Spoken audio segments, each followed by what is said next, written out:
City news కు స్వాగతం. బ్రహ్మ సమాజం ఆధ్వర్యంలో రంజాన్ మాస విశిష్టత కార్యక్రమం నిర్వహించారు. బ్రహ్మ సమాజం ఆధ్వర్యంలో రంజాన్ మాస విశిష్టత కార్యక్రమం నిర్వహించారు. Y's Men club regional director doctor Udathu Srinivasarao అధ్యక్షతన జరిగిన ఈ కార్యక్రమంలో ఉపాధ్యాయులు, బ్రహ్మ సమాజ సభ్యులు, విద్యార్థులు పాల్గొన్నారు. ఈ సందర్భంగా ఉడత్తు శ్రీనివాసరావు మాట్లాడుతూ ప్రపంచవ్యాప్తంగా ముస్లిం సోదరులు అత్యంత భక్తి శ్రద్ధలతో జరుపుకునే రంజాన్ మత సామరస్యానికి ప్రతీక అన్నారు. లిటిల్ ఫ్లవర్ స్కూల్ ఆవరణలో జరిగిన ఈ కార్యక్రమంలో Little Flower School principal Sridevi, Naveen Krishna, Sherali, Syed, Baji, Nitin, Prasad తదితరులు పాల్గొన్నారు. ఈరోజు రంజాన్ మాస పర్వదినం పురస్కరించుకొని బ్రహ్మ సమాజం ఆధ్వర్యంలో లిటిల్ ఫ్లవర్ స్కూల్ నందు కార్యక్రమం నిర్వహిస్తున్నారు. డాక్టర్ ఉడత్తు శ్రీనివాసరావు గారు, ఆర్డి వైజ్మెన్ క్లబ్ ఆర్డి గారు అతిథిగా పాల్గొని ఈ యొక్క కార్యక్రమాన్ని అధ్యక్షత వహించారు. బ్రహ్మ సమాజము స్థాపకుడు రాజా రామ్మోహన్ రాయ్ గారు. ఆయన యొక్క నినాదం జాతి ఒక్కటే, మానవ జాతి, దేవుడు ఒక్కడే, జగత్పిత, జాతి ఒక్కటే, మానవ జాతి, రాజ్యం ఒక్కటే, స్వర్గరాజ్యం. ఈ రోజున మనము పవిత్ర రంజాన్ మాసం సందర్భంగా ఈ కార్యక్రమాన్ని నిర్వహిస్తున్నాము. అందరికీ పవిత్ర రంజాన్ మరియు ఉగాది పర్వదిన శుభాకాంక్షలు. రంజాన్ మాసంలో ప్రపంచంలోని ముస్లింలందరూ ఉపవాస దీక్షను పాటిస్తారు. సమాజంలో శాంతి స్థాపనకు, మత సామరస్యానికి ప్రతీక రంజాన్ మాసం. రంజాన్ మాసంలో ముస్లింలందరూ ఉపవాస దీక్ష పాటించి ప్రపంచంలో కూడా తెలుసు ఇది రంజాన్ మాసం. ఇది బ్రహ్మ సమాజం తరఫున స్థానిక రాజపేటలోని లిటిల్ ఫ్లవర్ స్కూల్లో ఈ రంజాన్ వేడుకలు కూడా జరుపుకోవడం జరుగుతుంది. బ్రహ్మ సమాజం అనేక రకాల సేవా కార్యక్రమాలు చేస్తూ ఉంటుంది. దాంట్లో భాగంగానే ఇప్పుడు ఇక్కడ ఈ కార్యక్రమాలు కూడా చేయడం జరుగుతుంది. దీని ముఖ్య అతిథిగా సయ్యద్ పీర్ గారని చెప్పి దీన్ని మేము తీసుకోవడం జరిగింది. వారు ఈ రంజాన్ మాసం దాని విశిష్టత కూడా ఆయన చెప్తారు. మోపిదేవి శ్రీ వల్లి దేవసేన సమేత శ్రీ సుబ్రహ్మణ్యేశ్వర స్వామి వారిని రాష్ట్ర మంత్రి కింజరపు అచ్చెన్నాయుడు దర్శించుకున్నారు. మోపిదేవి శ్రీ వల్లి దేవసేన సమేత శ్రీ సుబ్రహ్మణ్యేశ్వర స్వామి వారిని రాష్ట్ర మంత్రి కింజరపు అచ్చెన్నాయుడు దర్శించుకున్నారు. దేవస్థానానికి వచ్చిన మంత్రి దంపతులకు ఆలయ కార్యనిర్వహణాధికారి దాసరి శ్రీరామవరప్రసాదరావు ఆధ్వర్యంలో ఆలయ వేద పండితులు ఘనస్వాగతం పలికారు. మంత్రి అచ్చెన్నాయుడు దంపతులు ఆలయ ఆవరణలో గల నాగపుట్టలో పాలుపోసి మొక్కుబడులు చెల్లించుకున్నారు. అనంతరం శ్రీ స్వామివారిని దర్శించుకొనగా ఆలయ పూజారులు మంత్రికి ప్రత్యేక పూజలు నిర్వహించారు. మంత్రి దంపతులను దాసరి శ్రీరామవరప్రసాదరావు ఆలయ మర్యాదలతో ఘనంగా సత్కరించి జ్ఞప్తికగా శ్రీ స్వామివారి చిత్రపటాన్ని, ప్రసాదాలను అందజేశారు. మంత్రి అచ్చెన్నాయుడును గ్రామీణ యువజన వికాస సమితి అధ్యక్షులు మండలి వెంకట్రాం ఘనంగా సత్కరించారు.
వేసవికాలం ప్రారంభం కాకముందే కృత్తివెన్ను మండలంలో మంచినీటి కష్టాలు ప్రారంభమయ్యాయి. వేసవికాలం ఆరంభం కాకముందే కృత్తివెన్ను మండలంలో తాగునీటి కష్టాలు ప్రారంభమయ్యాయి. ఇంతేరు పంచాయతీ పార్వతీపురం గ్రామస్తులు గుక్కెడు నీళ్ల కోసం నానాపాట్లు పడుతున్నారు. సముద్రపు దీవిని తలపించే విధంగా చుట్టూ సముద్రపు ఉప్పు నీరు మధ్యలో పార్వతీపురం గ్రామం ఉంది. పార్వతీపురం గ్రామంలో సుమారు 70 కుటుంబాలతో 250 మంది జీవిస్తున్నారు. ఇంతేరు పంచాయతీ అయినప్పటికీ సుమారుగా 3.5 కిలోమీటర్ల దూరంలో సముద్రం తీరాన ఈ గ్రామం ఉంటుంది. సముద్ర తీర గ్రామం వల్ల చుట్టుపక్క గుక్కెడు మంచినీరు దొరకని దుస్థితిలో జీవనం సాగిస్తున్నామని గ్రామస్తులు వాపోతున్నారు. నా పేరు పరమేశ్. మాది ఇంతేరు పంచాయతీ కుర్తివెన్ను మండలం. మాది పార్వతీపురం గ్రామం అండి. మా ఊరికి వాటర్ సమస్య అనేది ఎప్పటి నుంచో ఉందండి. ఎవరు వచ్చినా చేయట్లేదు. మా నీళ్లు వచ్చిన ఇక్కడికి ముందు ఎప్పుడో పాత లైన్ ఉందండి. 2 అంగుళాల పైప్ లైన్ ఉంది. ఆ line white PVC pipe line వేశారు. అది ఎప్పటి నుంచో అలాగే ఉంది. పూడికిపోయి ఆ పైప్ లైన్ అంతా పూడిపోయి ఆ వాటర్ వదిలినా కూడా మట్టి నీళ్ళు వస్తున్నాయి తప్ప మంచి వాటర్ అనేది రావట్లేదండి. ఈ ఊరు అసలు మా ఊరు ఏదన్నా సంబంధం వచ్చినా మా ఊరి తరపు అబ్బాయిని చేసుకోవడానికి ఇష్టపడట్లేదండి. పిల్లని కూడా ఇవ్వనంటున్నారు. అసలు చాలా దౌర్భాగ్య స్థితిలో ఉందండి మా ఊరు. పెద్దవాళ్ళు వచ్చి మా ఊరికి న్యాయం చేయాల్సిందిగా కోరుకుంటున్నాం. ఇప్పుడు వచ్చే నీరు ఎలా ఉందంటే అధికారులు వాళ్ళు బాత్రూంలో కూడా వాడుకోరు. అలాంటి నీళ్లు మాకు వదులుతున్నారు. మేము ఎలా తాగాలి? మా ఊరంతా అనారోగ్యంతో బాధపడుతుంది. అనేక రోగాలతో డెంగ్యూ మలేరియా లాంటి జ్వరాలు కూడా వస్తున్నాయి. మీరు మంచి వాటర్ అందించి WHO ప్రకారం మాకు మంచి వాటర్ అందించాలని కోరుకుంటున్నాం. రోజు విడిచి రోజు 10 బిందులు పంచాయతీ పైప్లైన్ ద్వారా నీరు వచ్చినప్పటికీ సుమారు 4 నుండి 5 అడుగుల లోతు గుంట నుండి తోడుకుంటున్నామని, అయితే ఆ కుళాయి ద్వారా వస్తున్న నీరు కూడా మురికిగా ఉండడంతో ఆ నీరు తేర్చుకుని వడగట్టుకుని తాగుతున్నామని, పంచాయతీ కుళాయి ద్వారా వచ్చే నీటిని అధికారులుగాని నాయకులుగాని తమ బాత్రూంలో కూడా ఉపయోగించరని, అటువంటి నీరు తాము తాగుతున్నామని తమ గ్రామంలోని నీటి కష్టాలు చూసి ఈ గ్రామంలోని మగపిల్లల పెళ్లి కొరకు ఆడపిల్లలను సైతం ఇవ్వటం లేదని ఆవేదన వ్యక్తపరిచారు. కుర్తివెన్ను మండలం ఇంతేరు గ్రామం. అయితే మా ఊరు చుట్టూ కూడా ఉప్పు నీళ్ళు ఉంటాయి. ఉప్పు నీళ్లు తెచ్చుకొని తాగేటువంటి నీళ్ళు కూడా కాదు, చాలా ఉప్పుగా ఉంటాయి. ఎక్కడ గొయ్యి తీసి నీళ్లు పట్టుకోవాలన్నా కానీ నీళ్లు మట్టుకి చప్పగా రావు. అలాంటి పరిస్థితుల్లో మాకు నీళ్లు లేక మరి దాదాపు ఒక 10-12 ఇళ్ళు చాలా బాధపడుతున్నారు. అలాంటి బాధ ఎవరికి కూడా రాకూడదు, అంత బాధపడుతున్నాం. మేము ఆ వచ్చిన పంపుల కాడికి వెళ్ళి అడిగితే వాళ్ళు ఏం చేస్తున్నారంటే ఒక బిందె ఇస్తున్నారు, లేకపోతే 2 బిందెలు ఇస్తున్నారు. మరి మేము మోసి వచ్చేటప్పటికి వాళ్ళు ఎక్కువగా నీళ్లు తోడుకుని మాకైతే మట్టికి ఇవ్వట్లేదు. కానీ ఏ ప్రభుత్వమైనా మాకు ఇలాంటి బాధను చూసి మా మీద కనికరం పడి మమ్మలను ఆదుకోవాలని మేము మనవి చేస్తున్నాం. వచ్చిన నీళ్లు ఉప్పుగా ఉంటున్నాయి, లేకుంటేనేమో బురదలుగా ఉంటున్నాయండి. ఒకరోజు వాటిని బకెట్లో పెట్టుకుని లేకపోతే బిందెలో పెట్టుకుంటే కానీ అది తేటపడతలేదు. ఆ తేటపడ్డ నీళ్లు తాగుతున్నాం మేము.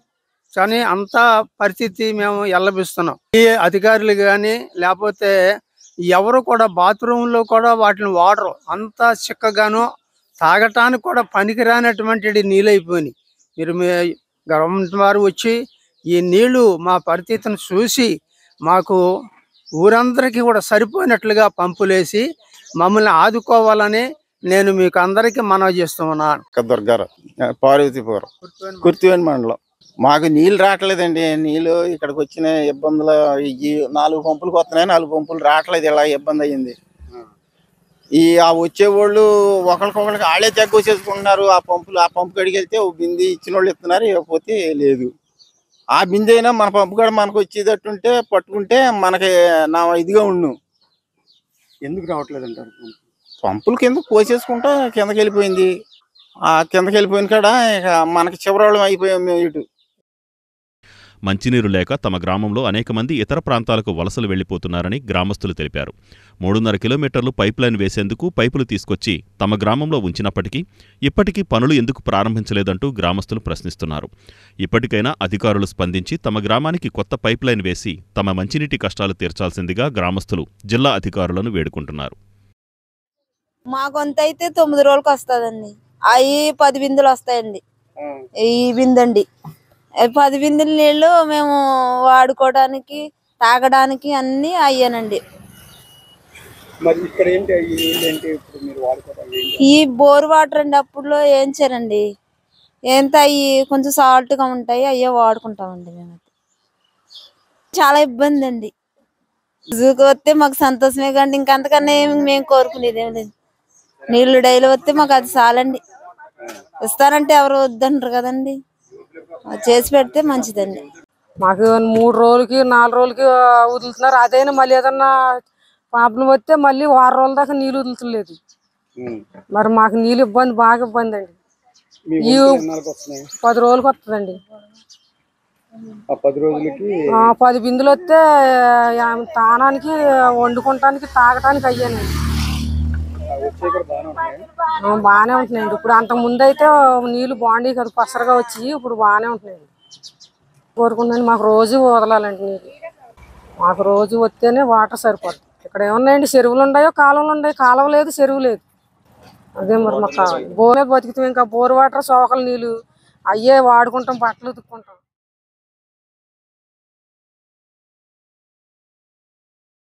రంజాన్ పర్వదినం పవిత్రతకు, భక్తి శ్రద్ధలకు ప్రతీక అని టీడీపీ సీనియర్ నాయకుడు గోరిపాటి గోపీచంద్ అన్నారు.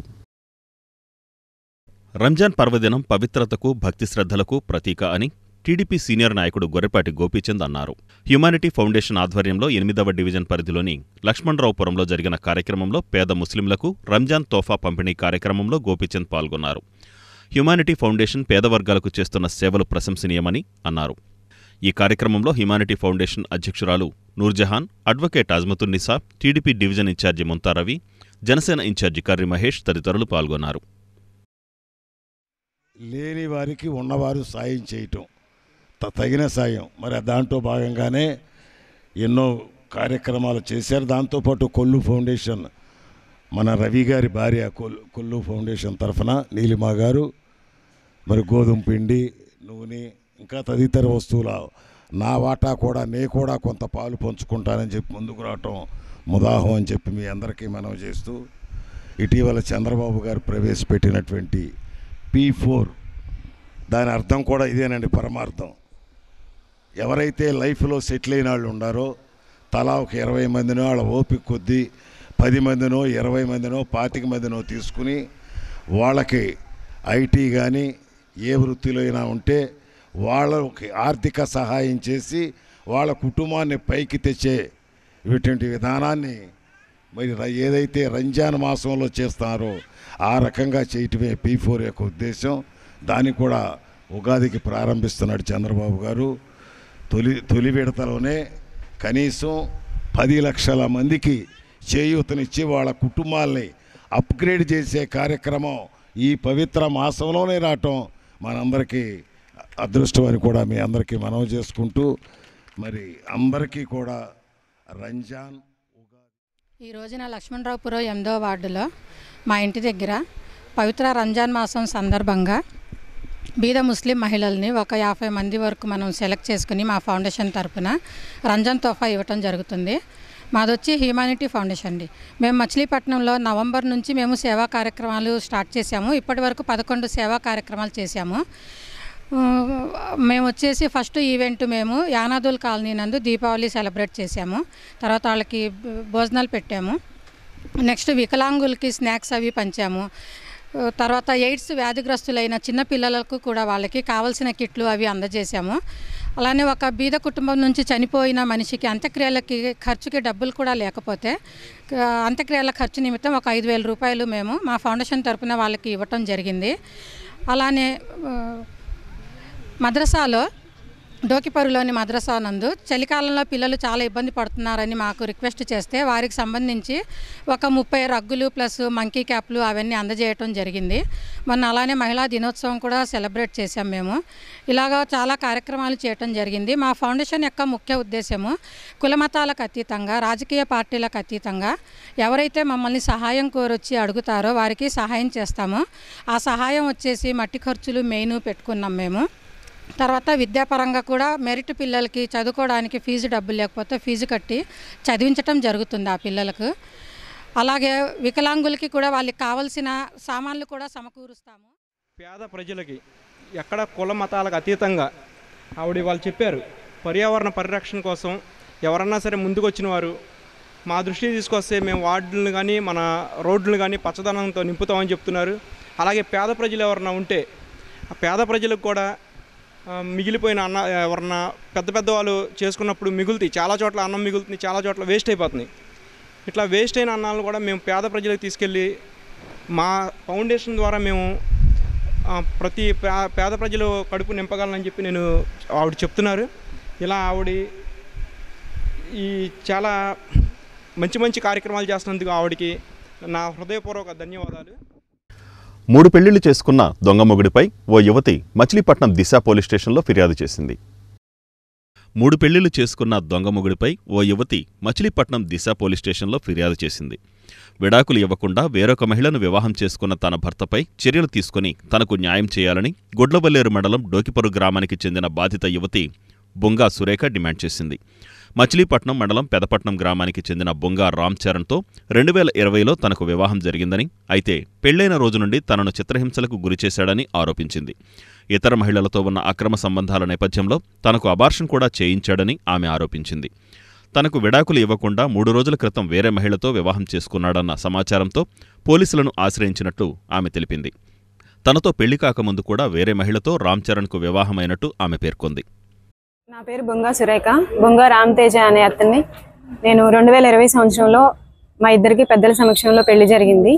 అప్పటి నుంచి తను తాగడం, నన్ను చిత్రహింసలు పెట్టడం, వేరే అమ్మాయిలతో మాట్లాడడం ఇలా చేశాడని నాకు తెలిసింది. తర్వాత నాకు వచ్చిన అబార్షన్ కూడా నాకు వచ్చిన ప్రెగ్నెన్సీని కూడా అబార్షన్ చేయించేశాడు.